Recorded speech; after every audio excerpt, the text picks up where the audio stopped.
Bonsoir à tous et bienvenue donc sur Urdavex Investigation. Donc de nouveau une vidéo assez courte. Je rebondis par rapport à cette semaine, donc le jeudi 14 novembre, l'onde de choc, la déflagration qui a été ressentie donc par certains d'entre vous, dont moi je fais partie. Donc elle a été ressentie dans le Loiret, dans l'Yonne, dans la Nièvre, l'Aube et le Gard. Donc moi personnellement j'ai noté quand je l'ai ressenti, il était 20h52 et 34 secondes. Cette onde de choc a été ressentie pendant 3 secondes. Ça m'a tellement impressionné d'ailleurs que je suis allé voir à l'extérieur, parce que je me trouvais dans des bâtiments. Et donc moi ce que j'ai ressenti c'était vibration des parois, des murs, des vitres. Vraiment j'ai cru à une explosion extérieure, moi je sais pas, un gros crash ou alors carrément une explosion de type site Céveso AZF ou des trucs comme ça. J'ai vraiment cru à ça, hein. Donc je suis allé voir à l'extérieur et tout ce qui se passait, j'ai rien vu. Le ciel était un peu chargé, moi de mon côté, c'était un peu brumeux.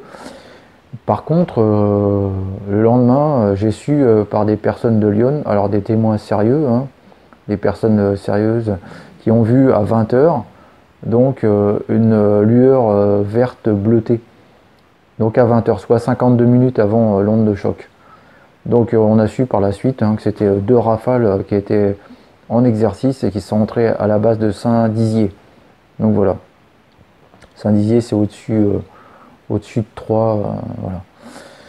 Donc je voulais savoir si certains d'entre vous auraient aperçu également cette lueur bleue-verte, donc à 20h. Voilà. Et puis si vous êtes dans Lyon, dans le Loiret, dans la Nièvre ou dans l'Aube, et que vous avez vu ça à 20h, n'hésitez pas à le partager en commentaire en dessous. Voilà. En tout cas, ça fait beaucoup de bruit au sens propre et figuré, cette affaire, puisque c'est beaucoup relayé par les médias mainstream, dont Huffington Post, 20 minutes, France 3, les journaux locaux, etc. Donc c'est vraiment surprenant. En tout cas, ça a été assez impressionnant physiquement. Donc n'hésitez pas à partager votre expérience aussi là-dessus. Et puis je vous dis à très bientôt sur Urdavex. Prochainement, il y aura une enquête de terrain, donc une vidéo un peu plus longue. Donc je vous dis à très bientôt sur Urdavex. Ciao.